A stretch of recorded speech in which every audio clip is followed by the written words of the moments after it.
kita tidak bisa menghindarinya, kita tidak bisa menolaknya, karena kondisi yang ada sekarang ini, yang kita jalani sekarang ini, ya mau tidak mau memang kita harus mau.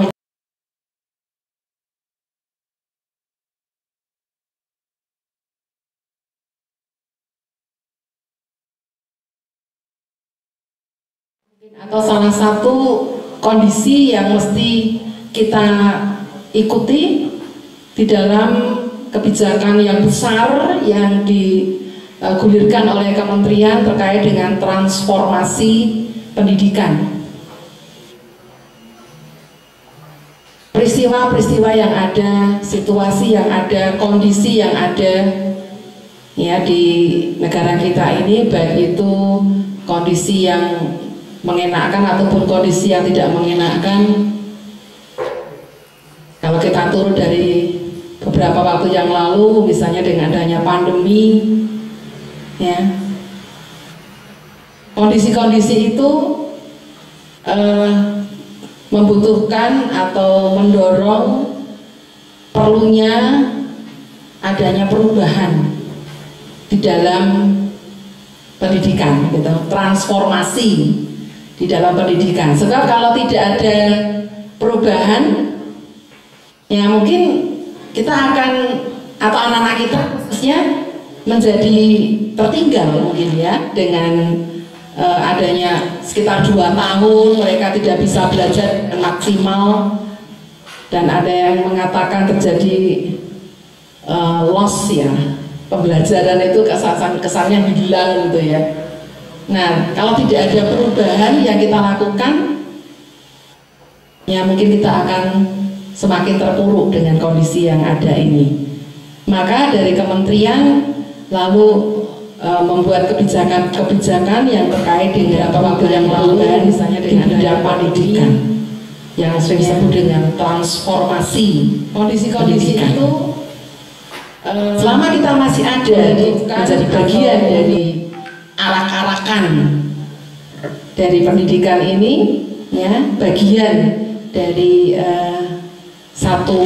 satu wadah besar pendidikan ini, ya kita pasti akan terimbas ya, akan ikut kena dengan kebijakan ini.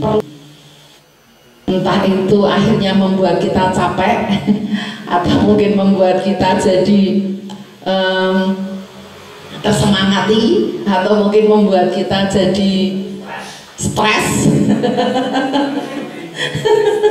gitu ya.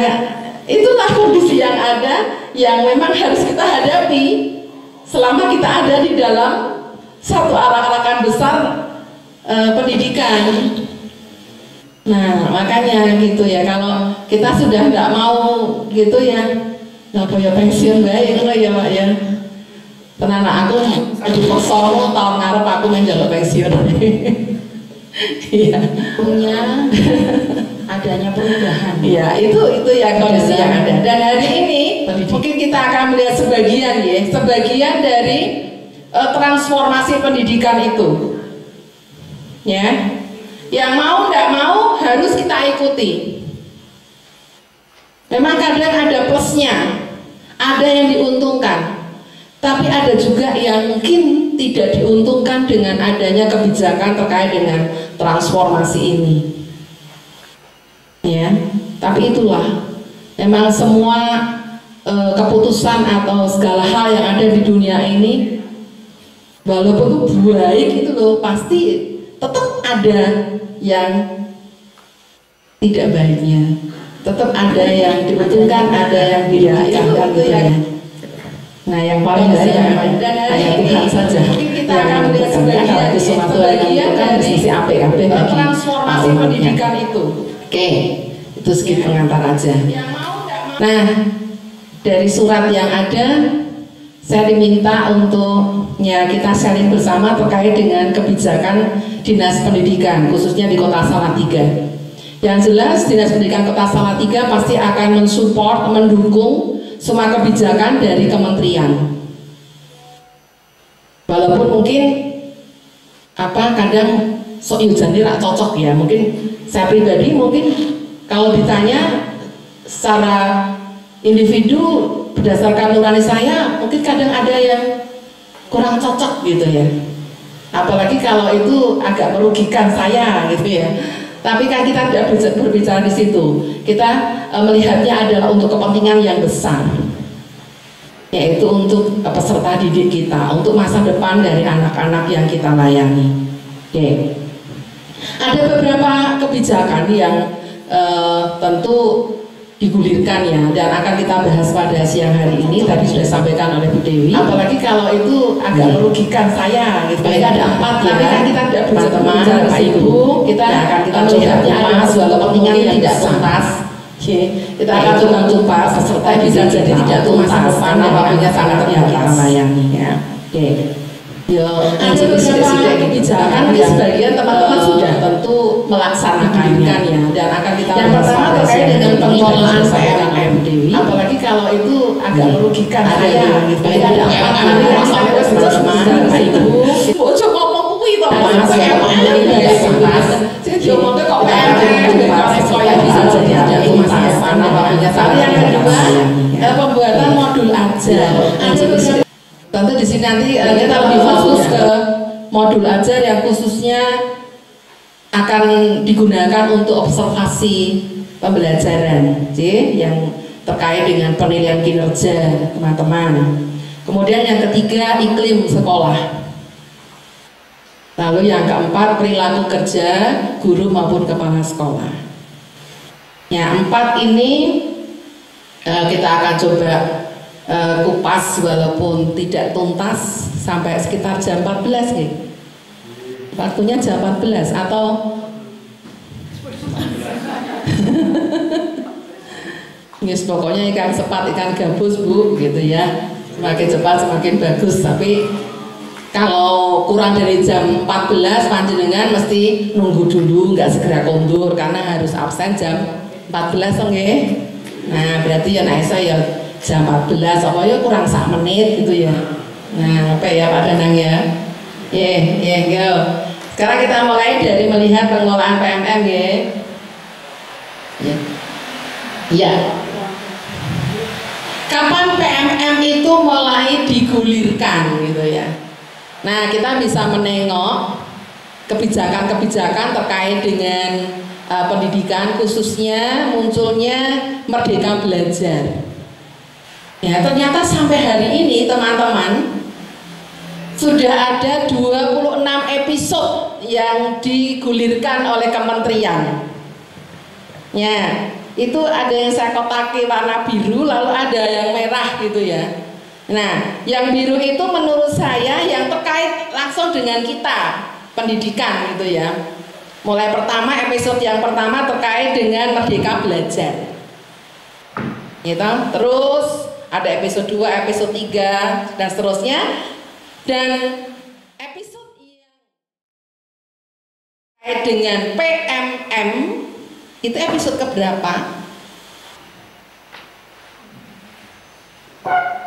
Episode keberapa? Yang saya kotaki warna merah itu episode 15 ya. Ternyata episode ke-15 itu tentang oh, lah kok ngeten nggih, maaf. Dan itu loh, oh lah kok. Jadi teman-teman rada sing ketutupan nang kene ya. Sik piye carane ya? Oh nggih. Niku di, oh berarti niki melu ngatot ya enak kabel rato ini. Napa diinger? Oh, nggih nggih.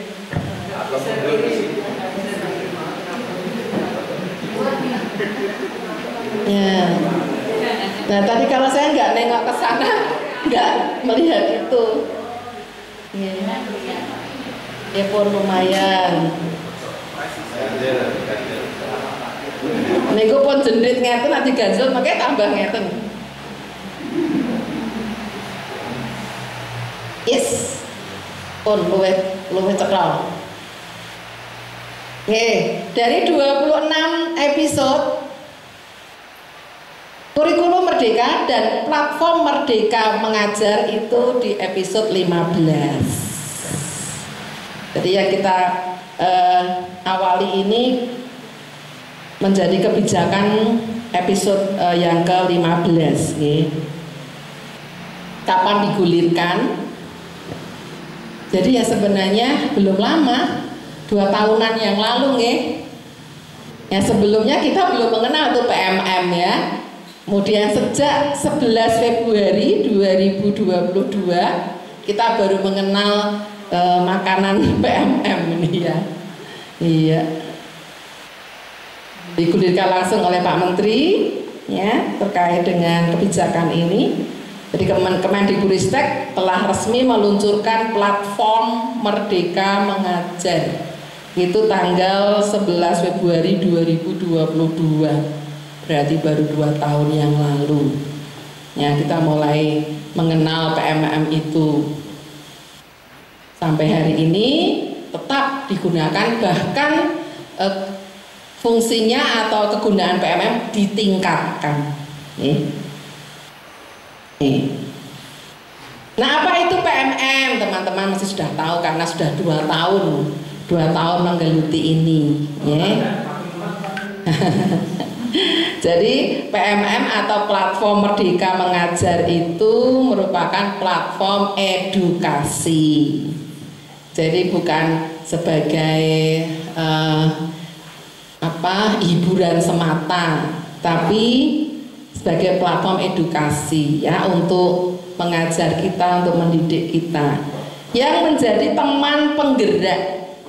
Karena untuk menggerakkan, untuk memotivasi, untuk semakin meningkatkan kompetensi dari para guru ya, menjadi teman penggerak untuk guru dalam mewujudkan belajar Pancasila serta mendukung guru untuk mengajar, belajar dan berkarya lebih baik lagi.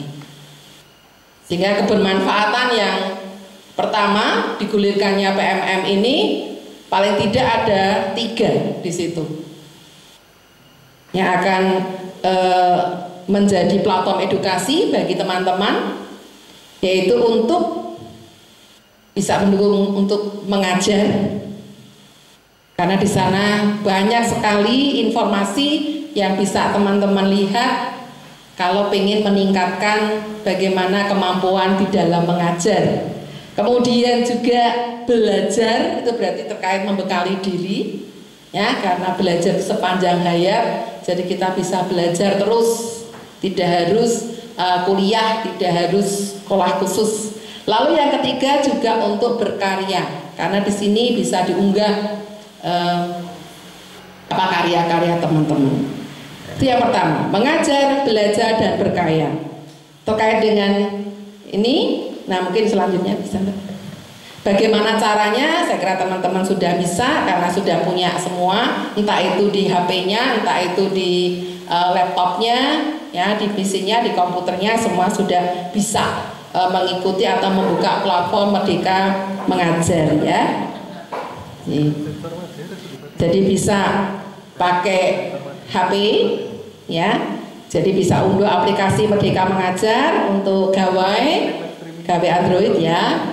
Nggak buka di Google Play Store, nanti bisa pilih di sana. Atau kalau menggunakan laptop ataupun menggunakan desktop itu untuk komputer, bisa akses melalui laman situs ya guru.kemdikbud.go.id. Nanti di sana kita bisa langsung ketemu dengan platform Merdeka Mengajar ya. Tadi yang pertama untuk bagaimana mendukung guru dalam mengajar. Ya, ini teman-teman juga sudah menikmati karena di situ banyak sekali perangkat ajar yang bisa teman-teman pilih. Ya, di sini dikatakan ada 2000. Ya, saat ini tersedia lebih dari 2000 referensi perangkat ajar berbasis kurikulum Merdeka. Jadi teman-teman bisa lihat di sana. Siapa tahu ada yang cocok dengan kondisi di SMP 10 dan bisa teman-teman adopsi gitu ya. disesuaikan dengan kondisi yang ada. Pada memberi inspirasi. Kayak saya itu kalau mau membuat dari nol itu kadang nggak ketemu-temu. Tapi ketika melihat dulu contoh-contoh, oh ngene iki toh, oh jebule ngene, nah itu baru kemudian mulai terbangun, tergerak di inspirasi itu sudah mulai muncul lah, sehingga bisa mengerjakan. Nah mungkin kalau ada di antara teman-teman yang juga mirip-mirip dengan saya, jadi dengan membuka platform ini, platform Merdeka Mengajar ini, mungkin akan terinspirasi, oh perangkat ajar itu seperti ini gitu ya. Selain itu juga ada asesmen bermacam-macam atau contoh-contoh terkait dengan penilaian. Itu yang fungsi pertama. Lalu yang kedua, ya ini isinya ya, ada RPP, ada bahan ajar, mungkin modul, buku murid, ya itu. Kemudian yang kedua bisa untuk belajar. Ya, di sana ada pelatihan mandiri yang bisa kita ikuti, ya bisa memperoleh pelatihan yang berkualitas, ya materi pelatihan yang berkualitas dengan secara mandiri. Ya, kemudian juga ada video-video inspirasi yang bisa membantu teman-teman untuk memperkaya teman-teman sehingga kompetensi pun juga menjadi semakin meningkat. Selanjutnya, nah dalam pelatihan mandiri itu kita bisa pilih topik pelatihannya, ada modul pelatihannya bisa kita baca gitu ya, ada pelatihannya, ada soal-soal yang mungkin membantu kita semakin memahami materi pelatihan yang ada, sampai kemudian bisa juga kita mengunggah aksi nyata. Yang ketiga bisa untuk berkarya. Bukti karya, di bukti karya saya di sana teman-teman bisa mengunggah, kan gitu ya. Ya, mungkin sampai akhir tahun 2023 ya. Ini terus seperti itu. Mulai 2022 teman-teman diperkenalkan gitu ya. Sampai ya karena perkembangan dari menggunakan PMM ini juga dipantau, ya kan, bahkan BBPMP itu ya selalu nge-share gitu ya, kota mana saja yang sudah berapa persen yang baru buka sudah sampai yang nomor berapa gitu ya. Nah ya sopo sing ora pengen jadi nomor siji gitu ya kotanya ya. Nah ketika Salatiga tuh urutan rodok ngisor gitu ya, itu kemudian pasti akan memotivasi kita ya. Nah yang pertama ketika buka dinas Mesani itu, oh pasti langsung akan menjadi salah satu topik pembinaan bagi kami ya, untuk kami semua. Yo pengawas, kipiye, kocok-kocok delege gitu ya. Nah ketika sudah nanti presentasinya naik ya, sampai seperti itu ya teman-teman. Bahkan mungkin ada yang mesti membuat laporan, udah sampai ke materi berapa, sapa sing wis entuk sertifikat ya, sampai dipantau seperti itu. Itu semua untuk melihat keefektifan dari penggunaan PMM. Dan ternyata di rapot pendidikan itu juga termasuk salah satu penilaian ya Bu. Berapa persen guru yang sudah menggunakan PMM itu termasuk juga. Nah, perkembangan berikutnya teman-teman, ya, ini tambah lagi juga bisa ya kalau ada materi-materi yang terkait dengan kurikulum Merdeka boleh juga di semua juga ada. Nah, ini yang membuat tambah stres ya, bener? Enggak ya, jangan stres ya. Ya, dengan adanya Perdirjen GTK nomor 7607 garing B.B.1/HK.03/2023 tentang juknis petunjuk teknis pengelolaan kinerja guru dan kepala sekolah. Sudah pernah membaca teman-teman? Oh ya, mestinya dibaca gitu. Sapa ngerti ki ngapusi gitu ya. dibaca. Nah, ketika dibaca, oh yo bener pancen ngono gitu ya. Nah, di sana dipertegas bagaimana PMM itu menjadi tambah penting gitu ya. Bahwa mulai Januari 2024, mulai Januari tahun ini, untuk pengelolaan kinerja guru dan kepala sekolah itu melalui PMM. Jadi fungsi dari PMM tingkatkan lagi, tidak hanya sekedar untuk mendukung teman-teman guru untuk mengajar, untuk belajar maupun untuk berkarya. Fungsinya ditingkatkan lagi, yaitu untuk pengelolaan kinerja. Nah, pengelolaan kinerja itu pun ternyata itu ada buntutnya. Maksudnya ada keterkaitan selanjutnya. Kalau kita, ya, karena pengawas juga nanti akan nyantol juga di sini, teman-teman. Hanya memang untuk tahun ini belum, ya, karena masih dibuatkan aplikasinya di tempat-tempatnya begitu. Tapi kalau untuk yang guru dan kepala sekolah sudah, yang pengawas belum. Jadi ke depan nanti pengawas juga akan menggunakan PMM juga. Nah, ini untuk menilai kinerja. Untuk pengelolaan itu berarti mulai dari merencanakan sampai penilaian kinerja kita. Dan kinerja kita itu nanti tinggi atau tidaknya nilai kinerja kita tentu akan terkait dengan ya sesuatu yang akan kita dapatkan. Ya, mungkin kalau gaji kan wis sudah melekat sebagai pegawai mesti untuk gaji. Tapi kan ada tunjangan-tunjangan yang lain yang mengikutinya. Bahkan nanti informasi yang kami dapat jelas akan terkait juga dengan sertifikasi. Maka teman-teman yang swasta ini juga mulai diperkenalkan untuk mengikuti juga kebijakan ini. Memang untuk langkah awal ini baru yang ASN. Tetapi teman-teman yang swasta, khususnya yang sudah mendapatkan sertifikasi, itu pun juga nanti akan terkait dengan ini.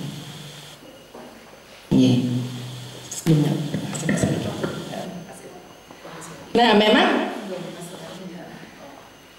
untuk menggunakan PMM kita tidak bisa menggunakan akun yang lain. Loginnya tetap menggunakan akun belajar.id, itu untuk guru ya. Dan kepala sekolah, kalau kami pengawas memang tidak belajar.id tapi dinas. Jadi memang ada akun khusus tapi bisa langsung nyambung juga ke ini, ke PMM.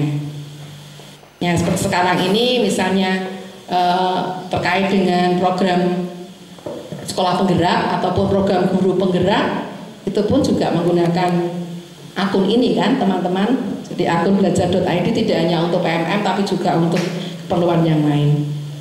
Ya, jadi setelah kita masuk ke PMM ini kita bisa menggunakan link ini ya. Jadi link linktr.ee pengelolaan kinerja PMM. Ya, itu nanti di situ kita akan bisa membuka bagaimana pengelolaan dari kinerja untuk guru dan kepala sekolah, dan teman-teman sudah melakukan itu mulai Januari gitu. Nah, di sana nanti bukti dukung pelaksanaan dari RHK, rencana hasil kerja teman-teman itu akan diunggah di sana. Dari perangkat ajarnya, kumpulan asesmen, kumpulan konten unggulan, lalu cerita praktik dan yang lainnya akan diunggah di situ. Nah, jadi caranya mungkin selanjutnya bisa. Ya, ini hanya keterangan tambahan ya. Tadi sudah saya sampaikan. Jadi memang harus digunakan ya, harus digunakan PMM itu karena nanti nyambung dengan apa sebelumnya. Nah, aplikasi PMM itu sudah terintegrasi dengan aplikasi e-kinerja BKN. Ya, jadi data dalam PMM itu nanti akan disalurkan ke aplikasi e-kin BKN secara berkala. Nah, sehingga kan bisa langsung muncul angka kredit ya. Nah, Jadi langsung nyambung teman-teman. Oke. Next. Nah ini saya kira sudah teman-teman. Buka di PMM itu, lalu di pengembangan diri bisa klik di pengelolaan kinerja. Klik, nanti akan muncul apa saja langkah-langkah yang bisa kita ikuti ya. Nah, jadi setelah itu nanti langsung muncul di mulai perencanaan kinerja. Nah, perencanaan kinerja ini berarti ada dua siklus ya nanti, satu semester 6 bulan. 6 bulan pertama Januari sampai Juni ya. Nah itu sudah diatur, Januari ngapain, Februari apa yang dilakukan, Maret sudah diatur di situ, kita tinggal ikuti saja. Ya. Nah ini kalau diperjelas alur dari penggunaan perencanaan dan pelaksanaan pada pengelolaan kinerja guru yang nanti harus diunggah di PMM itu, apa yang dilakukan guru, apa yang dilakukan kepala sekolah sudah ada di sana. Mungkin kita sudah sampai di mana sebelumnya, Mbak? Kalau kita lihat di sini, teman-teman sudah sampai di mana? Persiapan observasi nggih. Berarti guru melakukan perencanaan SKP sudah ya? Sudah, lalu kepala sekolah menyetujui perencanaan itu. Selanjutnya teman-teman menyepakati perencanaan itu nggih. Terus berikutnya guru berdiskusi dengan atasan untuk menyiapkan observasi. Sudah ya, Bu? Tuh. Kemudian guru melaksanakan kegiatan belum ya, baru sampai berdiskusi dengan atasan untuk persiapan observasi ya. Atasan berdiskusi dengan guru untuk persiapan observasi, karena apa yang nanti akan diobservasi itu perlu disepakati bersama. Nah baru kemudian nanti teman-teman membuat perangkat ajarnya, diunggah. Lalu dari perangkat ajar itu akan digunakan oleh kepala sekolah untuk melakukan observasi. Jadi yang diobservasi ya apa yang sudah teman-teman pilih di diskusi awal itu, tidak akan mengobservasi di luar itu. Ya, dan seterusnya itu periodenya 1 semester ya. Jadi dari mulai merencanakan SKP itu sampai kemudian dilakukan penilaian itu 1 semester sampai Juni. Berarti nanti setelah Juni itu teman-teman akan membuat SKP lagi ya, sama untuk sampai Desember. Jadi 2 kali penilaian. Nah dengan adanya observasi ini sebagai pengganti dari supervisi, Bu. Berarti tidak lagi ada PKG sudah tidak ada ya. Jadi ya ketika kepala sekolah mengobservasi teman-teman, di sanalah supervisi akademik dilakukan. Maka ada urutannya, ada pra observasi, ada observasi, kemudian ada pasca observasi, di sana ada tindak lanjutnya dan seperti itu. Ya, hanya mungkin lebih tertib ya, kalau lebih tertib karena harus diunggah di PMM ya. Ya, kalau mungkin sebelum ada ini dulu mungkin supervisi itu ya kadang setahun hanya sekali ya toh. Kemudian waktunya tidak ya sak longgarin misalnya ya. Kalau ini kan sudah disepakati dulu kapan observasinya itu dilakukan ya. Jadi sudah diatur, berarti ketika nanti waktunya observasi kalau ada kegiatan yang lain ya mungkin kegiatan yang lain dikorbankan untuk observasi ya. Iya, seperti itu memang lebih tertib. Oke.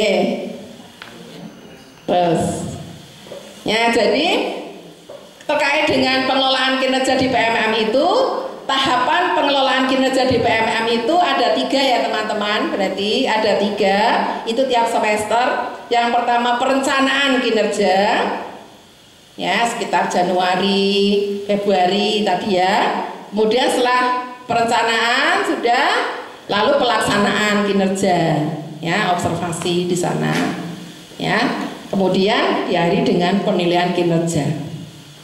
Ya itu 1 semester. Nah semester kedua seperti itu lagi.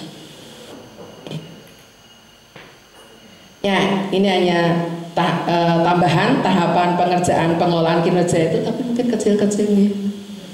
Iya. Tapi tadi sama dengan yang saya sampaikan tadi. Nah untuk perencanaan apa yang akan ditingkatkan misalnya ya. Jadi dalam observasi pembelajaran yang dilakukan nanti teman-teman tuh akan meningkatkan terkait dengan apa gitu ya.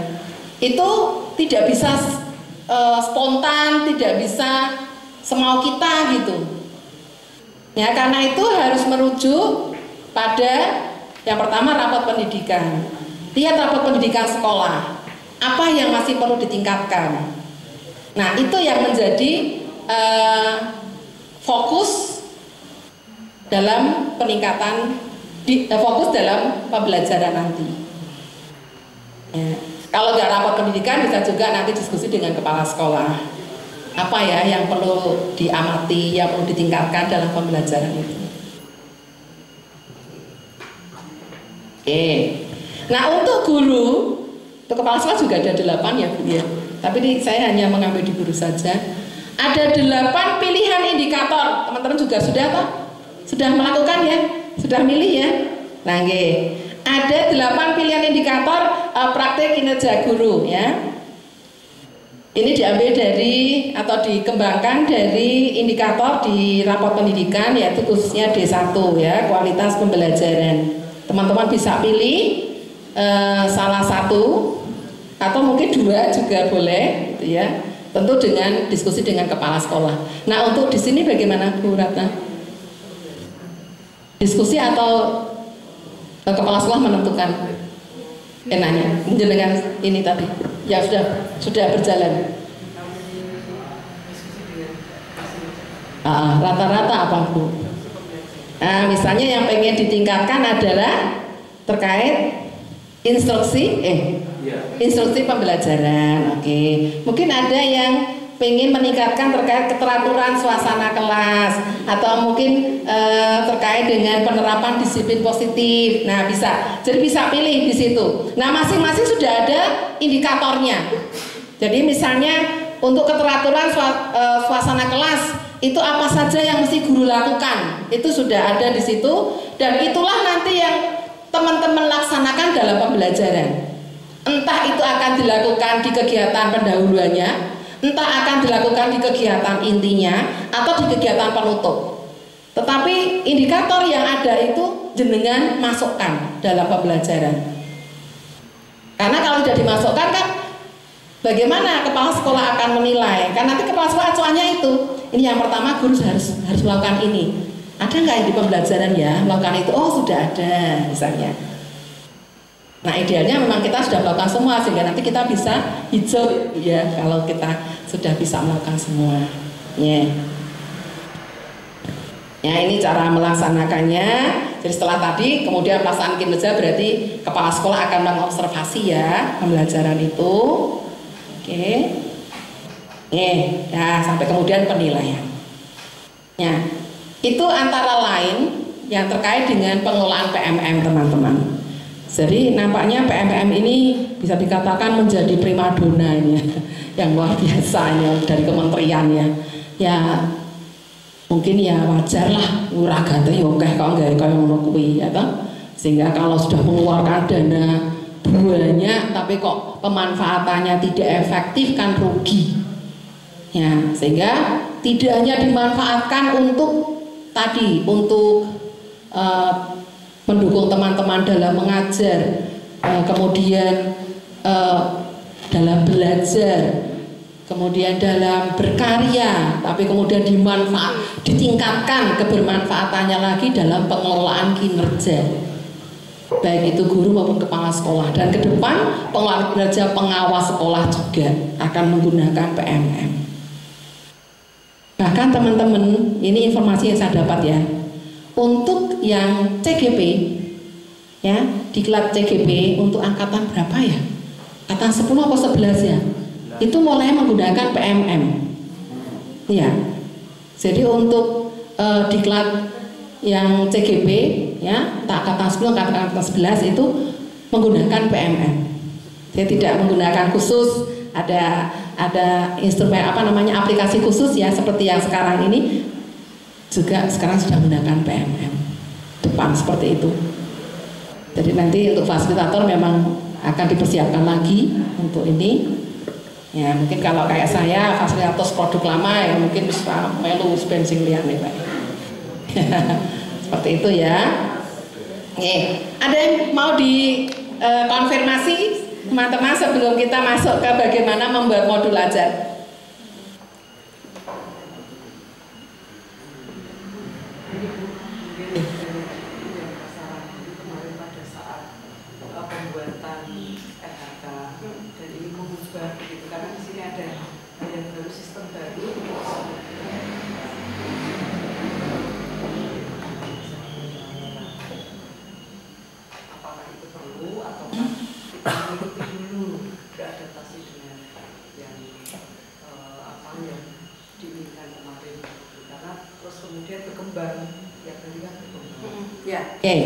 Ya, sebenarnya munculnya ini ya, memang ada itu saya sudah dapat kiriman juga bagaimana teman-teman kalau akan merubah RHK munculnya itu karena ya adanya masukan, karena merasa aduh ini kok ternyata yang saya rencanakan di awal itu sulit sekali saya capai gitu. Bagaimana kan nanti kalau itu tidak dirubah nanti nilai saya jadi rendah, jelek kan gitu ya nilai di akhir semester. Nah akhirnya muncul bisa diperbaiki. Tapi tetap kan dengan persetujuan kepala sekolah ya, tetap dengan persetujuan kepala sekolah. Jadi kita tidak bisa seenaknya gitu, karena untuk dirubah lagi jadi draft itu tentu dengan kebijakan kepala sekolah. Ya, jadi ketika kepala sekolah menyatakan bahwa Bapak Ibu ini bisa jenengan capai gitu misalnya ya, sudah biar begini saja ya, berarti kita tetap mengikuti aja. Tapi kalau kemudian oleh kepala sekolah iya sepertinya ini berat Bu, misalnya ya monggo bisa dirubah gitu ya. Ya jadi maka ketika menyusun di awal itu memang kita perlu bertimbang ya, perlu bertimbang menyesuaikan kondisi kita. Nah berkaitan dengan pelatihan-pelatihan yang ada sertifikat, teman-teman tidak usah terlalu ngoyo lah, karena sebenarnya sertifikat itu hanya sebagai pertimbangan ya Bu Ratna, sebagai pertimbangan kepala sekolah saja, sehingga tidak perlu dikejar sampai bocah ditinggal mau arep koyak sertifikat. Direwangi jenengan kudu istirahat sampai orang istirahat mau arep koyak sertifikat, atau bahkan ada yang karena ban untuk sertifikat yang dilakukan jadi nggak pas, mau di klik-klik wae, mungkin disetel, yang penting ditinggal lunga, tinggal apa, yang penting kok, jenengan nggak dapat apa-apa. Padahal sebenarnya sertifikat itu sebagai reward, sebagai penghargaan atas kompetensi pengetahuan yang jenengan dapatkan. Ya, jadi kalau mindset kita hanya mendapatkan sertifikat, sebenarnya itu nggak pas. Maka ya mungkin karena adanya penyimpangan di situ, kebijakan terkait dengan ini sertifikat itu hanya sebagai pertimbangan. Ya, yang penting kinerja teman-teman terkait dengan tugas pokok teman-teman. Ya, jangan sampai ninggal kelas hanya pengen koyak sertifikat. Kasihan anak-anak kita. Ya, saya tuh ya rada prihatin nak nonton video-video itu ya. Sampai terjadi anak-anak gelutan, ada bully di kelas ya, karena ditinggal gurune. Nah itu kan kita sangat berdosa ya, kita dipasrai didik bocah-bocah malah karena kesalahan kita dalam melakukan itu, tindakan kita jadi seperti itu. Ngaten ya? Ya kita lanjut berarti ya. Teman-teman sudah mencoba kok.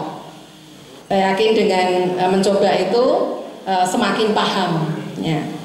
Kalau saya sementara ini memang mencobanya baru sedikit-sedikit, tidak, karena kadang terbentur saya tidak bisa melanjutkan, paling hanya lihat cover-covernya saja ya. Jadi mungkin kalau terkait dengan prakteknya mungkin saya kurang, tapi kalau terkait dengan teori ya mungkin karena bisa dipelajari sehingga mungkin bisa terkait dengan teori, tapi nak prakteknya jenengan mesti lebih hebat. Nah sekarang bagaimana pembuatan modul ajar?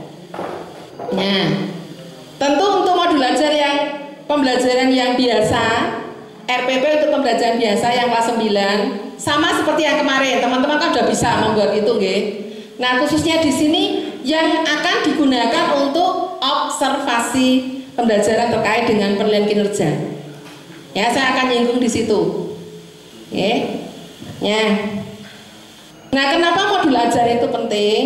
Ini hanya untuk mengingatkan saja.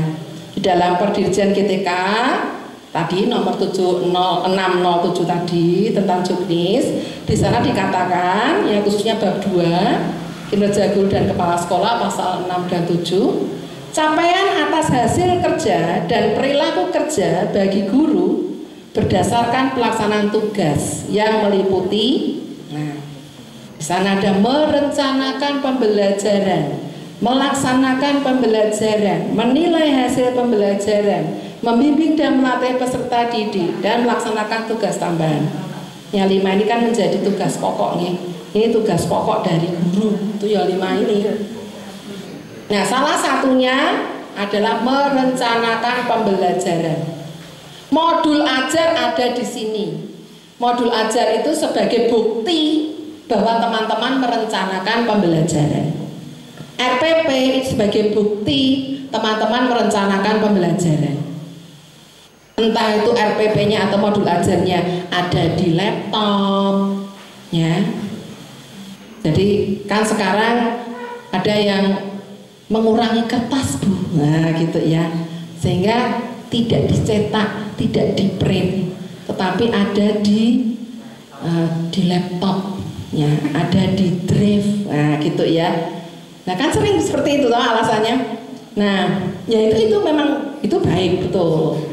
Ya yang penting ya nanggone laptop ya ono tenan, nanggone drive ya ono tenan gitu loh.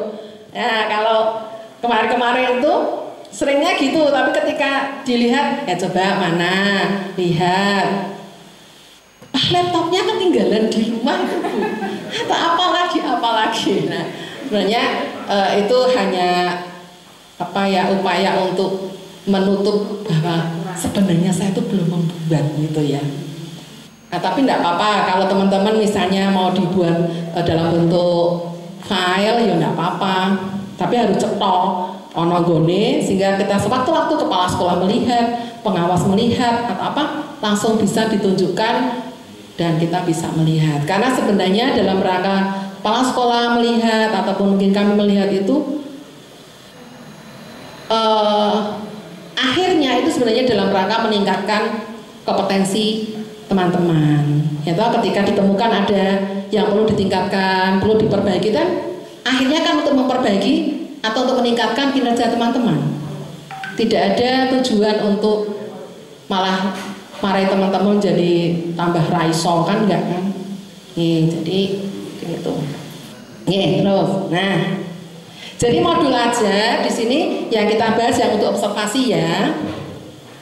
Jadi pada periode bulan Februari ya kemarin itu teman-teman para pendidik kan diwajibkan ya, wajib mengunggah bisa RPP ataupun bisa modul ajar yang akan digunakan pada saat observasi kelas.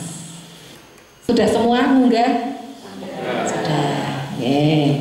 Nah, RPP atau modul ajar ya ini harus mencerminkan lah ini. Poin yang kedua ini ya teman-teman ya. RPP atau modul ajar ini harus mencerminkan keterlaksanaan indikator perilaku yang diobservasi. Kan sebelum teman-teman munggah itu kan menentukan indikator perilaku apa yang akan jenengan tingkatkan kan gitu. Dari 8 tadi loh, 8 kan milih toh sing ndi kan gitu. Kemudian indikatornya yang mana? Nah, pemilihan indikator ini dilaksanakan saat tahap awal pengisian pengelolaan kinerja. Jadi sebelum membuat modul ajar, sebelum membuat RPP, sudah menentukan itu dulu. Karena harus persetujuan dengan kepala sekolah. Nah, kalau sudah oke, baru kemudian modul ajarnya itu diunggah. Yang sudah di dalamnya itu sudah memuat kegiatan-kegiatan dalam rangka untuk melaksanakan indikator perilaku yang akan diobservasi. Kemarin sudah begitu atau belum ya, teman-teman? Sudah.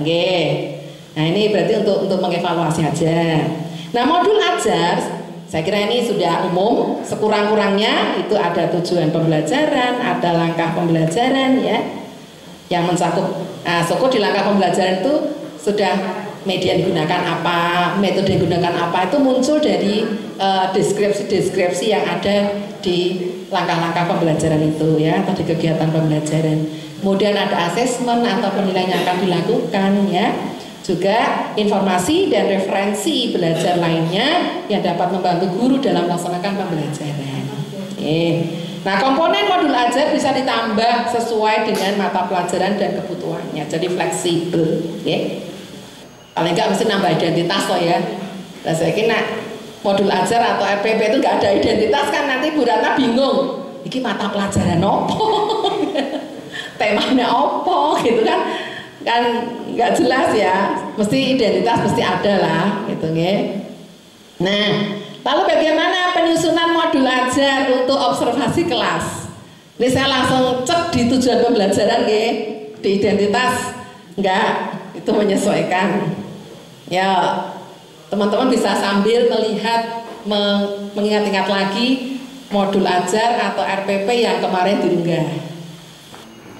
Di tujuan pembelajaran, di sana tentu menjabarkan atau merinci dari tujuan pembelajaran yang ada dalam ATP. Ya betul? Atau kalau kelas 9 ya tidak di ATP ya, tidak di TP ATP, tapi di apa KIKD ya, di silabus ya.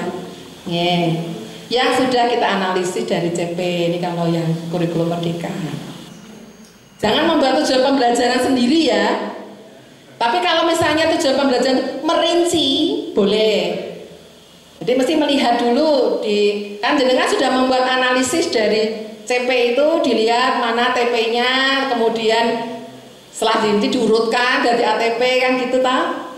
Nah, ketika membuat silabus, tujuan itu bisa diambilkan dari itu langsung. Atau kalau masih terlalu luas, boleh dirinci. Karena nanti akan terkait dengan penilaian. Ya, ini hanya contoh saja ya. Contoh, misalnya mengidentifikasi aturan di lingkungan keluarga misalnya. Ini kalau hanya diambil secara singkat, tapi kalau idealnya memang harus A, B, C, D gitu. Rumusan tujuan pembelajaran itu harus A, B, C, D. Kalau dibuat A, B, C, D bagaimana teman-teman kira-kira nomor 1 itu? Nah, mau pakai siswa boleh, mau pakai peserta didik boleh, mau pakai murid boleh, tapi harus konsisten. Nah, siswa terus, murid terus gitu ya, supaya enak diikuti. Ya, misalnya peserta didik apa tulisannya? B-nya dapat. Nah, misalnya mengidentifikasi aturan di lingkungan keluarga. D-nya, nah misalnya dengan apa gitu ya, yang tepat dengan apa gitu ya, ada degree-nya gitu ya. Tapi ini kan hanya diambil B dan C-nya saja. Kemudian misalnya menerapkan aturan yang berlaku di lingkungan keluarga. Jadi lebih detail, harus menggunakan kata kerja yang bisa diukur. Ya, karena kalau tidak bisa diukur, nanti bagaimana teman-teman ngecek apakah tujuan pembelajaran tercapai atau tidak, gitu. Nah, biasanya teman-teman ngecek tujuan pembelajaran tercapai atau tidak melalui apa? Melalui asesmen, melalui penilaian, kan gitu. Nah, untuk membantu teman-teman supaya gampang melakukan asesmen, nah kan harus cepat terukur. Nah, misalnya mengidentifikasi. Nah, sehingga nanti soalnya masih kaitannya dengan mengidentifikasi.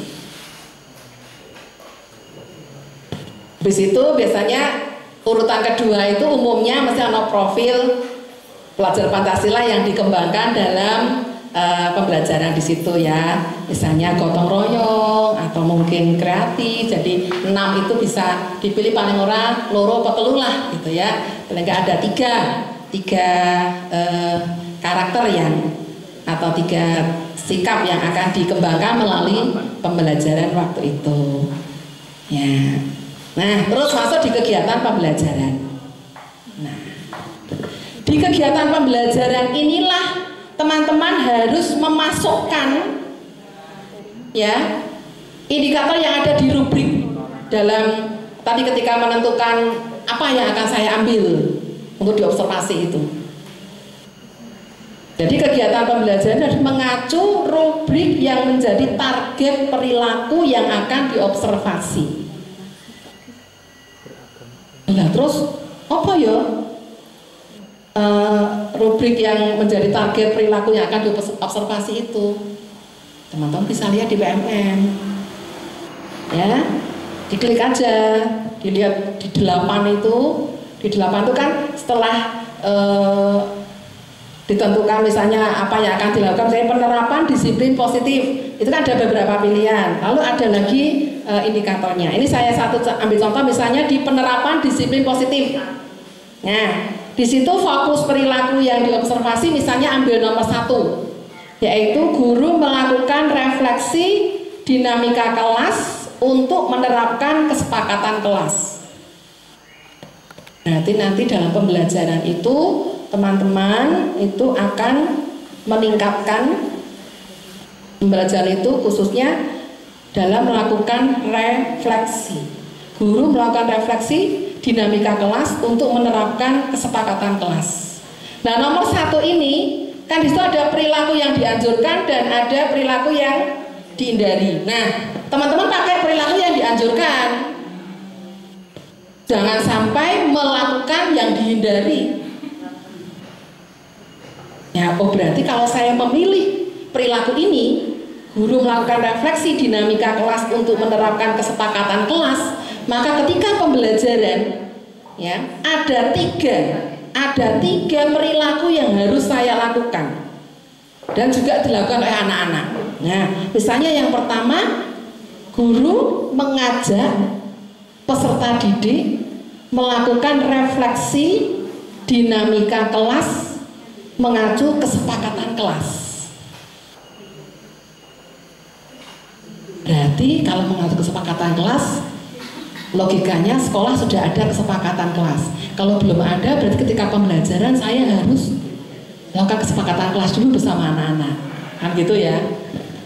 Kemudian yang kedua, guru menunjukkan kesediaan mendengarkan pandangan peserta didik tentang dinamika kelas.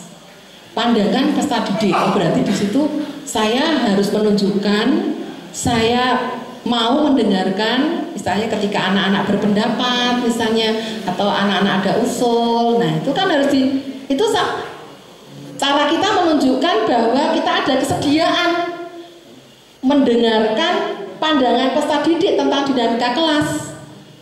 Misalnya kelas diskusi, rampung, anak-anak dimintai pendapat. Bagaimana pendapat kamu? Atau mungkin ketika membentuk kelompok. Nah, ditunjukkan itu sehingga kepala sekolah ketika melihat, oh ini yang poin nomor 2 sudah dilakukan. Kemudian yang ketiga, guru bersikap adaptif sehingga bersedia mengubah kesepakatan kelas bila diperlukan. Bagaimana ya cara saya menunjukkan ini? Misalnya kan sekolah sudah ada kesepakatan kelas itu, sudah ada kesepakatan. Oh, caranya misalnya bisa saja di akhir pelajaran misalnya anak-anak sudah melakukan kesepakatan itu. Bagaimana anak-anak dengan kesepakatan yang sudah kita lakukan? Ada tanggapan, ada usulan, apa ada yang perlu dirubah? Nah, misalnya hanya dengan seperti itu kan berarti teman-teman sudah melakukan, sudah mempunyai sikap adaptif. Sudah bersedia mengubah kesepakatan kelas bila diperlukan.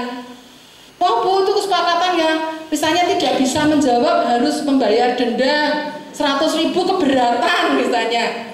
Mungkin awalnya nggak keberatan karena bayangan anak-anak mungkin nggak mungkin saya bisa melanggar itu kan, bisa saja ya ketika ternyata kok berat. Nah, disampaikan guru, misalnya guru memberi kesempatan itu berarti sudah melakukan yang nomor 3. Tapi kalau itu tidak diwujudkan di kelas ketika observasi, jadi kan nggak ada nilai itu berarti. Oh, ini nggak dilakukan ini.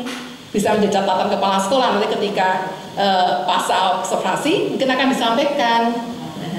Belum melakukan ini gitu ya misalnya.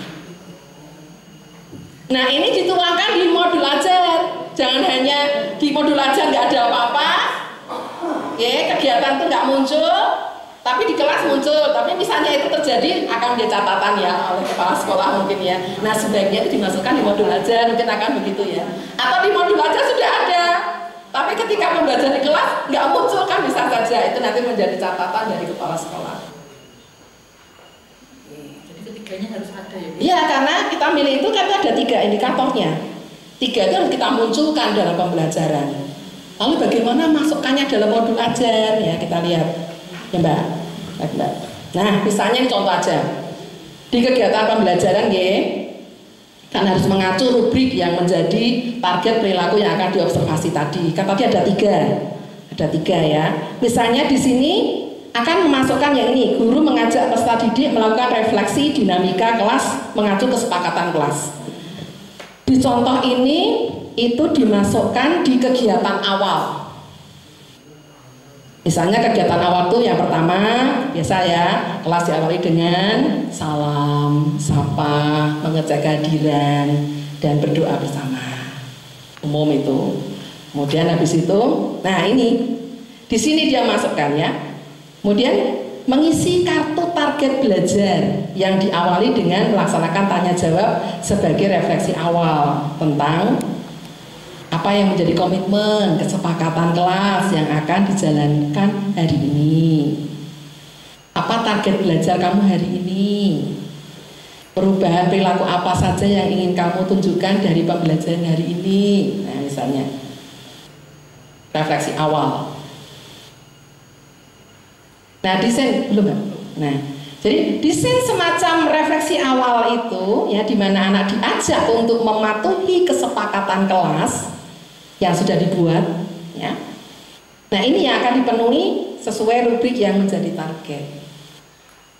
Berarti ini sudah melaksanakan ini, sudah mewujudkan guru mengajak peserta didik melakukan refleksi dinamika kelas mengacu kesepakatan kelas. Jadi kesepakatan bisa dilakukan hari itu ya. Terus berikutnya ini Mbak. Misalnya kita hasilkan di situ ya. Nah habis itu lalu ada kegiatan-kegiatan selanjutnya yang ada di kegiatan pendahuluan, kegiatan awal. Mungkin ada persepsi, mungkin ada kemudian menyampaikan tujuan. Jadi urutannya tetap apa saja yang disampaikan di kegiatan pendahuluan atau kegiatan awal tetap harus dilakukan. Informasi tujuan pembelajaran itu penting ya teman-teman, jangan sampai kelewatan. Karena anak-anak harus tahu pembelajaran hari itu apa yang akan dicapai. Wes, kalau siji kan ada 3 tadi ya. Nah kemudian yang kedua dan ketiga dimasukkan di mana misalnya. Nah di sini contohnya misalnya dimasukkan di kegiatan inti, yaitu yang guru menunjukkan kesediaan mendengarkan pandangan peserta didik tentang dinamika kelas. Itu disisipkan di kegiatan inti. Ya, saya tambahkan, saya silakan didesain kegiatan inti ini dengan harapan bisa mencapai 2 tujuan pembelajaran tadi ya. Jadi di kegiatan inti inilah tujuan pembelajaran itu akan dicapai. Kalau pendahuluan kan belum. Tapi di kegiatan inti inilah tujuan pembelajaran akan dicapai. Ya, sehingga melalui metode apa, melalui pendekatan apa, ya itu diinformasikan di kegiatan inti itu. Nah tadi kan indikator yang kedua di rubrik itu guru menunjukkan kesediaan mendengarkan pandangan peserta didik tentang dinamika kelas. Di mana ini akan dia sampaikan, akan dilakukan. Misalnya ini saya petik saja di contoh itu, misalnya setelah diskusi. Jadi awal kan ono diskusi kelompok, anak-anak mungkin dibagi dalam kelompok, mereka berdiskusi, ada pertanyaan pemantik yang sudah kita berikan, mereka mengerjakan dalam diskusi kelompok gitu ya. Kemudian mereka presentasi, diakhiri dengan presentasi. Nah, misalnya di sana kelompok ya mempersiapkan waktu untuk presentasi sebagai refleksi pembelajaran guru. Melakukan permainan misalnya pertama untuk relaksasi ya, yes, ada permainan boleh, misalnya ada permainan snowball ya untuk menentukan kelompok mana yang akan presentasi di awal. Kan ini kreasi ya, kan kadang kita mungkin ya kelompok mana yang akan presentasi dulu, mungkin kan kadang begitu. Tapi kan tidak selamanya begitu. Kalau begitu terus monoton nggak bagus. Atau ya kelompok 1, kelompok 2 kita yang menunjuk, itu juga kalau terus dilakukan juga nggak bagus. Ya teman-teman perlu berkreasi. Misalnya dengan ini snowball misalnya, mungkin dengan apa? Sing nak kena itu loro misalnya apa? Bantal. Terus tenang ya. Ya, ini misalnya untuk melemparnya Bapak Ibu enggak usah melihat anak-anak, misalnya dari membelakangi anak-anak ya, ini tak lempar. Yo, siapa yang kena itu berarti kelompok itu yang maju dulu kan bisa. Banyak cara ya, banyak strategi bisa kita lakukan untuk menentukan kelompok yang maju. Tapi kan ramai akhirnya ya. Nah, perwakilan kelompok mempresentasikan hasil kerjanya di depan kelas. Gaya mempresentasi, diberi kebebasan kepada murid piye carane presentasi ya untuk mengembangkan minat dan bakat mereka. Ini juga terkait dengan diferensiasi nanti di produknya dari hasil diskusi ya. Mungkin ada yang presentasinya dengan membuat PowerPoint karena mungkin mereka bisa, tapi ada yang hanya dibacakan atau apa terserah. Kemudian melakukan diskusi, tanya jawab tentang hasil diskusi dan memberikan kesempatan kepada peserta didik untuk menyampaikan pandangannya tentang dinamika kelas yang terjadi saat ini. Nah, ini yang menunjukkan teman-teman melaksanakan indikator yang kedua. Ya, ditulis di modul itu. Jadi ketika melihat modul itu, kepala sekolah sudah menemukan, oh ini. Nah mungkin teman-teman juga bisa di bold atau apa gitu ya, ditunjukkan mana perilaku yang menunjukkan dari pelaksanaan masing-masing indikator itu juga bisa, sehingga kepala sekolah lebih gampang melihat oh ini akan melakukan ini. Atau Bapak Ibu juga ketika mengajar pun kan dengan melihat itu kan ngerti oh oke aku nantinya aku melakukan ini, oh disini aku melakukan ini gitu ya.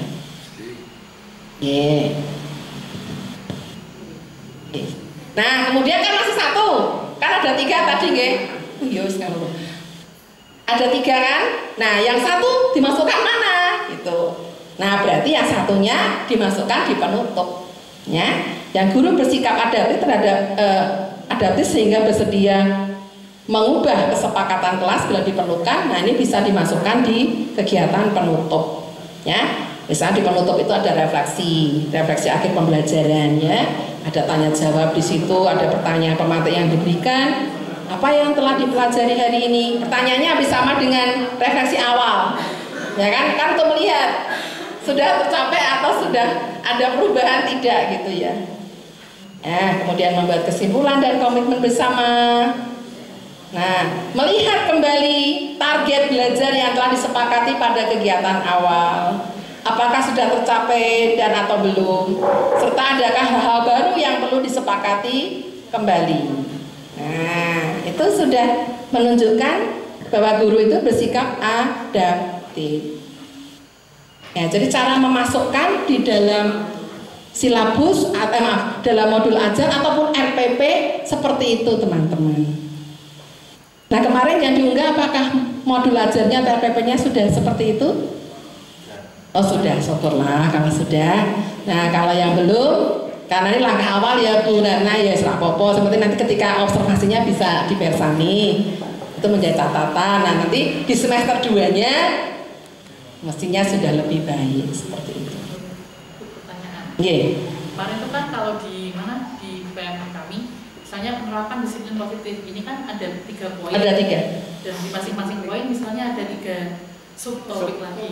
Jadi ke-9-nya itu harus masuk atau kita bisa pilih salah satu saja? Boleh pilih yang ini, fokus perilaku yang diobservasi itu mau nomor 1 atau yang nomor 2 atau yang nomor 3 gitu. Ya. Tapi kalau yang perilaku yang apa dianjurkan itu harus muncul semua di pembelajaran. Oke. Ya. Memang tujuannya itu kan kita milih untuk fokus supaya nanti di pembelajaran itu fokus. Kita pengen meningkatkan di sini, kita pengen meningkatkan di sini.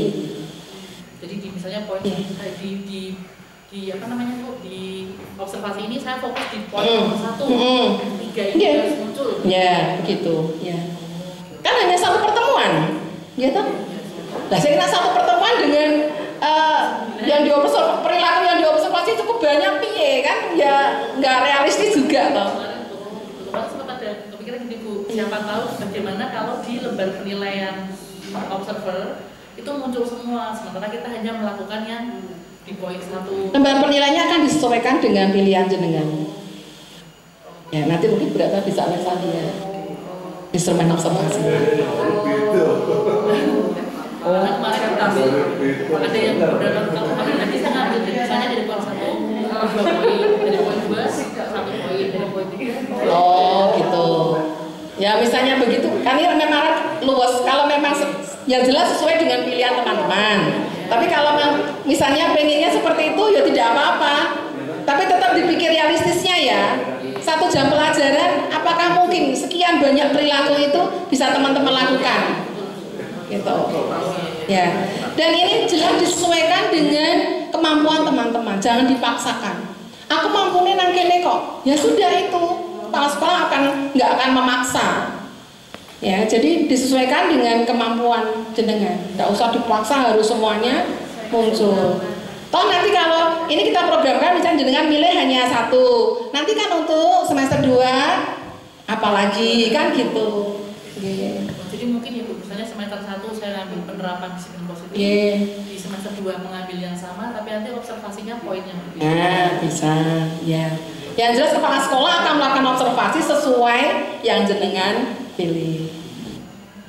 Kan sudah rembukan dulu di awal, gitu. Tidak akan kepala sekolah melakukan observasi di luar pilihan jenengan. Nah, semuanya itu terekam di PMM kok, semuanya terekam. PMM jangan pinter banget teman-teman. Yang lebih pinter sing gawe PMM, sing gawe PMM. Ben sing ngecat Lombok ya. Oke. Pun. Udah ya. Kemudian nanti urutan berikutnya kan ada penilaian, saya kira itu sama saja. Enggak terkait dengan ini. Ya, harapan saya kita belum mencoba ya, mari kita coba gitu ya. Tapi teman-teman udah buat kok ya. Ya, berarti tinggal nanti ke depan. Ya? Bener apa enggak? Ayo nggak apa-apa. Luwe becik gawe sik ya, sehingga nanti akan ketemu kalau memang ada yang kurang sempurna. Tapi kalau kita belum membuat, bagaimana kita tahu kita sudah betul atau tidak? Tapi yang penting teman-teman tuh buat sik. Ya tentu sesuai dengan yang sudah didapat. Nah selanjutnya kan kita juga pengen melihat iklim sekolah. Nah ini kalau ini sebenarnya keadaan yang saya yakin teman-teman itu sudah berusaha untuk diwujudkan di sekolah ini. Ya apa sih iklim sekolah itu? Gitu Mbak ya. Nah ini ya saya ambil beberapa pendapat ahli saja. Ini si Pak Hadianto menyampaikan iklim sekolah itu situasi atau suasana yang muncul, tentu yang muncul di sekolah nih, karena adanya hubungan antara kepala sekolah dengan guru, guru dengan guru, guru dengan peserta didik, yang menjadi ciri khas sekolah yang ikut mempengaruhi proses belajar mengajar di sekolah. Itulah iklim sekolah. Jadi bagaimana interaksi guru dengan kepala sekolah, dengan para siswa, siswa dengan siswa, di mana itu semuanya menjadi ciri dari sekolah kita ini, dari SMP 10 ini. Dan anak SMP 10 ini hubungan kepala sekolah dengan guru itu bagus, dengan anak-anak seperti saudara, ya familiar banget gitu ya. Jadi sepertinya di sekolah itu seperti di keluarga. Nah itu ciri khasnya suasana di sini, itulah iklim sekolah, gitu ya. Nah jadi iklim sekolah itu mengacu pada kualitas dan karakter kehidupan sekolah. Jadi yang dilihat adalah kualitasnya, mutunya dan karakternya. Jadi bukan hal-hal yang nggak baik, ya, tapi hal-hal yang memang itu menjadi kualitas, menjadi karakter. Ya seperti misalnya kekeluargaan, ya toh. Jadi familia itu kan karakter ya. Gotong royong, saling mendukung, ya, itu yang mendukung iklim sekolah. Ya ini kelengkapannya, yang lain nanti bisa di pause lagi. Intinya itu ya. Nah Iklim sekolah yang positif tentu ini yang akan selalu kita wujudkan. Berarti ada yang negatif juga ya. Tapi ya tentu suasana iklim yang negatif itu ya yang membuat warga sekolah itu nggak kerasan jelas mesti ya. Ya tapi tentu itu tidak akan kita lakukan dan inilah yang akan kita lakukan. Ada 5 iklim sekolah yang positif itu ya. Misalnya norma, nilai, dan harapan yang mendukung orang merasa aman. Aman secara sosial, secara emosional, dan juga secara fisik. Sosial, jadi sudah nggak ada antara anak wong sugih misalnya itu dibedake, itu nggak aman, itu berarti itu suasana yang jelas bukan positif. Ya. Orang-orang terlibat dan dihormati. Kita bisa saling menghargai, ya anak-anak bisa saling menghargai radonya ya, itu ya misalnya. Siswa, keluarga dan pendidik bekerja sama untuk mengembangkan, menghayati dan berkontribusi pada visi sekolah bersama. KP mensupport mendukung perwujudan visi ini. Orang sing gembosi, orang sing jegali, ya. Pendidik mencontohkan dan memupuk sikap yang menekankan manfaat dan kepuasan yang diperoleh dari pembelajaran. Setiap orang berkontribusi terhadap operasional sekolah dan pemeliharaan lingkungan fisik. Nah, kabeh njogo. Ya, orang sing kene resik-resik, wong sing kono regeti, ya ta. Ya ta. Pak Junedi wah gambar apik-apik kok kanggone sesuk wis ora-ora. Nah, itu berarti tidak iklim sekolah yang positif. Semakin mendukung sing nandur, ana sing ngopeni, ya ta ora ana sing nandur baru liyane jedoli, rusaki, nugeli. Ya, itu berarti bukan iklim sekolah yang positif. Dan nek wis pensiun serana SMP 10. Ya seperti itu. Semuanya. Orang terus itu gaweanku, iki gaweane apa tukang bersih-bersih sana. Aku gaweane kergeti. Enggak kan? Ya kita harus. Itu iklim sekolah yang positif. Oke. Nah, ada 5 dimensi iklim sekolah utama. Yang jelas keamanan itu bisa menjadi salah satu yang untuk melihat bagaimana iklim sekolah ya. Amanan, hubungan antar pribadi, media sosial, pengajaran dan pembelajaran, kemudian lingkungan kelembagaannya, sekolahnya seperti apa. Ya. Jadi kalau maaf saya membawakan ini hanya mengajak untuk berefleksi saja ya. Teman-teman bisa berefleksi kira-kira sekolah itu sekolah ngopo gitu. Nak durung kaya ngono kuwi, durung kaya sing disebutke sekolah yang iklim sekolah yang positif, berarti saya harus berusaha untuk menekannya, memperbaikinya, tidak melakukan itu.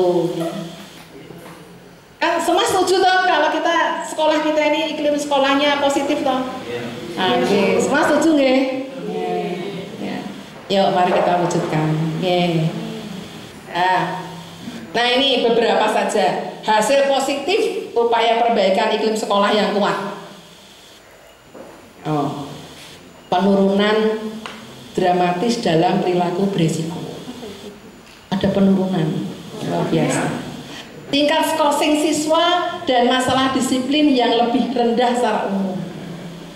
Ya misalnya beberapa tahun yang lalu oke bocah diskors, saya kira berkurang atau bahkan malah mungkin nggak ada lagi anak skors gitu ya.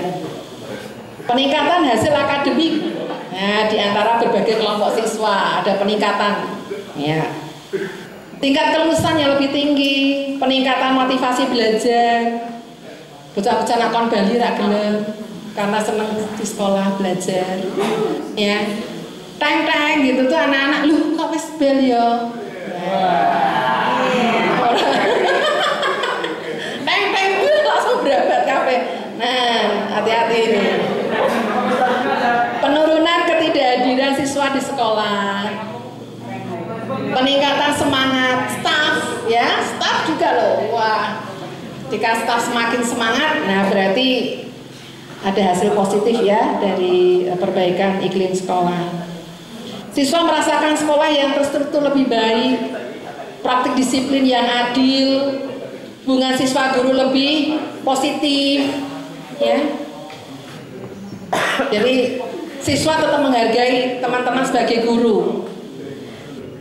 Jadi ini berkaitan dengan ini teman-teman, hati-hati ya, jangan sampai ya kita memang akrab dengan siswa, tapi tetap harus anak-anak tetap diberikan batasan yang jelas. Keakraban itu keakraban siswa dengan guru, dengan orang tua, bukan sebagai teman. Nah ini mungkin guru-guru yang muda ini biasanya, karena disebutnya rapat elado karo muridé dijaga.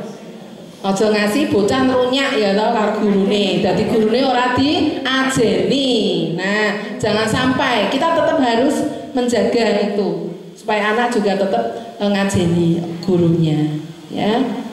Jadi ini hubungan siswa guru itu lebih positif itu di situ ya. Sekolah yang aman, peduli, partisipatif, responsif ya, menumbuhkan keterlibatan yang lebih besar terhadap sekolah, orang tua dengan sukacita mendukung sekolah, anak-anak juga demikian ya, masyarakat seperti itu. Teman-teman ketika ada kegiatan di sekolah semua tancuk tali wondo, kabeh kerja ora mung beberapa orang dudu gaweanku, gaweane pahan wis liyane do santai-santai nang ruang guru, malah mungkin pada tentu itu tidak mewujudkan sekolah yang iklim yang positif ya. Ya siji digawe kudune kabeh melu mensupport, mbok kuwi mlebu nang kepanitiaan apa ora, semua mensupport kan gitu, semua mendukung, semua membantu. Nah, saya bayangkan kalau suasana itu bisa ada di sekolah kita, mesti nyenengke ya. Nyenengke. Nang sekolah ini seneng gitu ya. Lah praise dina rong dina iki lho rasane pengen iki nang sekolah.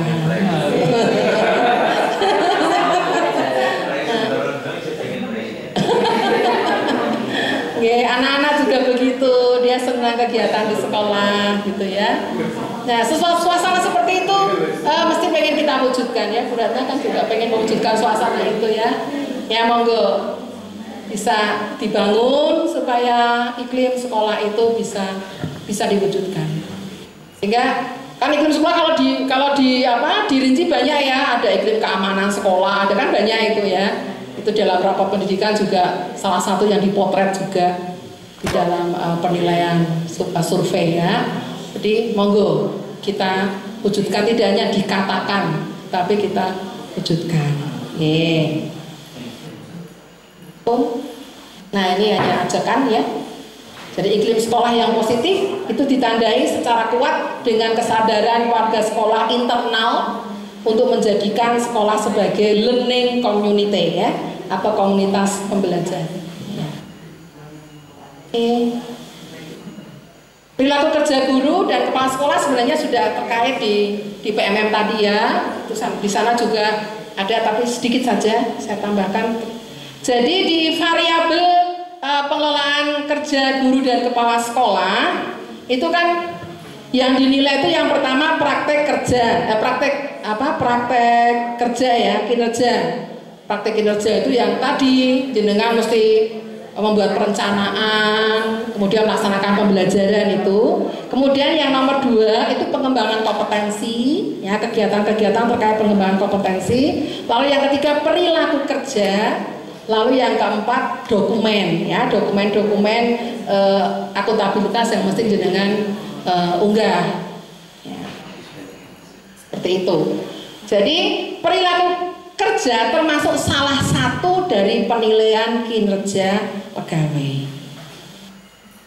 Nah, lalu perilaku kerja itu apa saja?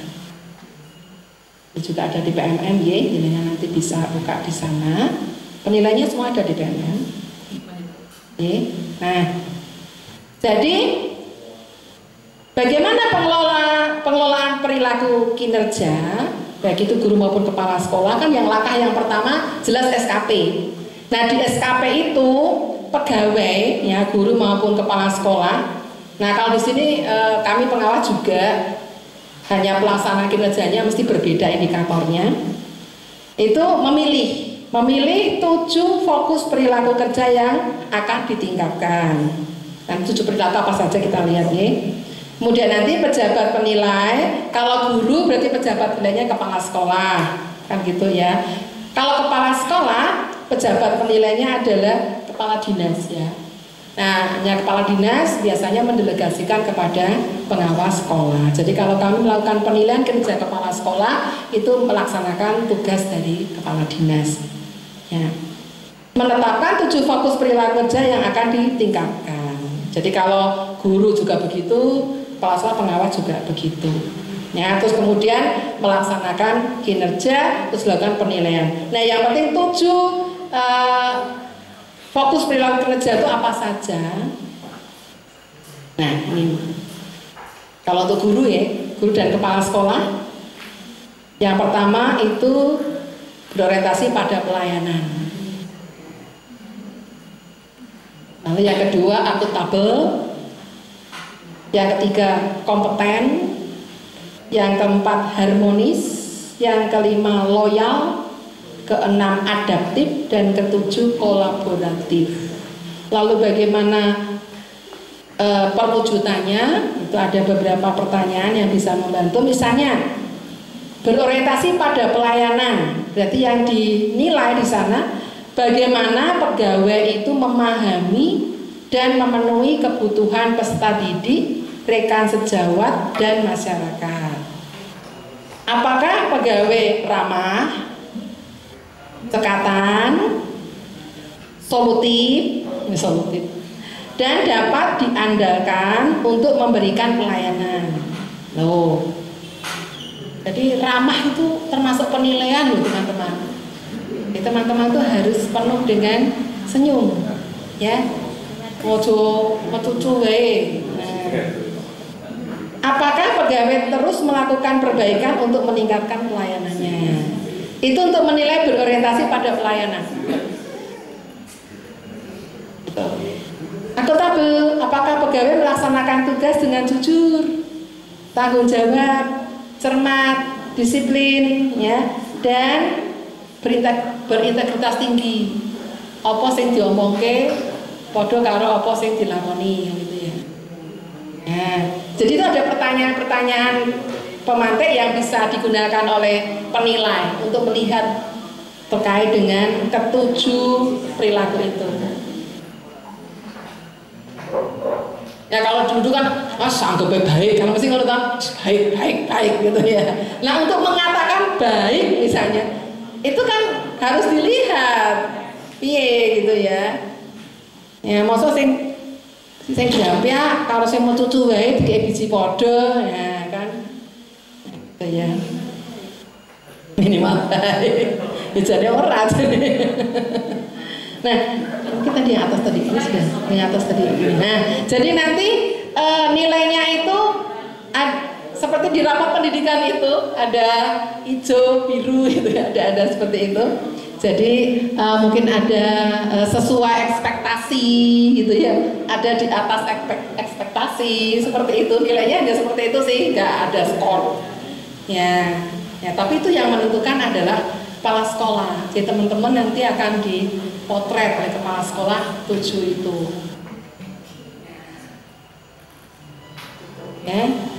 Ya, saya kira cukup. Terakhir, ya tetap semangat ya teman-teman. Ya begitu saja. Loh pas loh, kurang 1 menit loh. Ya saya kembalikan Mbak Dewi. Terima kasih kepada Ibu Sri Takarini MPD yang sudah memaparkan keempat materi dengan singkat, padat, jelas, dan efektif sekali. Ya, semoga ini menjadi refreshment untuk kita tentang apa yang sudah kita lakukan kemarin dan mungkin perbaikan nanti yang akan kita lakukan di semester 2. Itu mungkin ada dari Bapak Ibu ada yang ditanyakan lagi atau tambahan pertanyaan?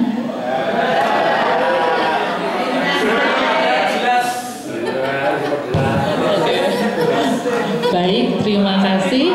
Untuk itu saya kembalikan lagi kepada MC Ibu Merina Rahmawati. Terima kasih.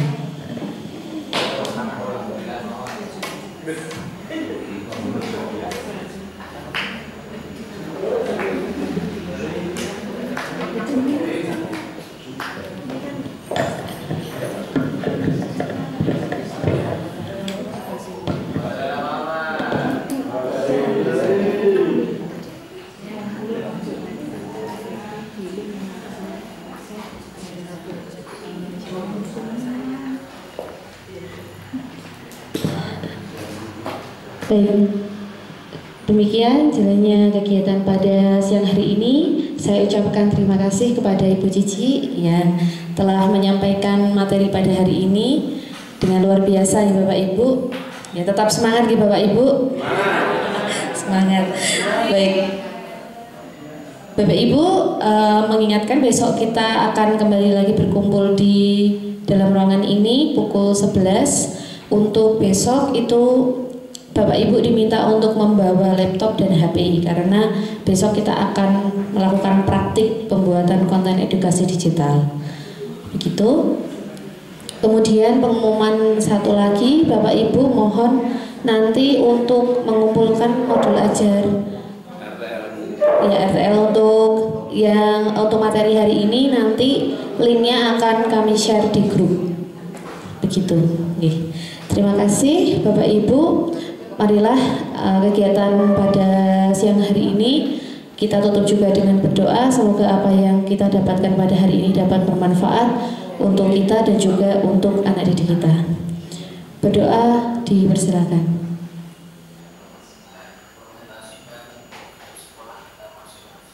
Berdoa selesai. Sekian dari kami. Kurang lebihnya mohon maaf. Wassalamualaikum warahmatullahi wabarakatuh.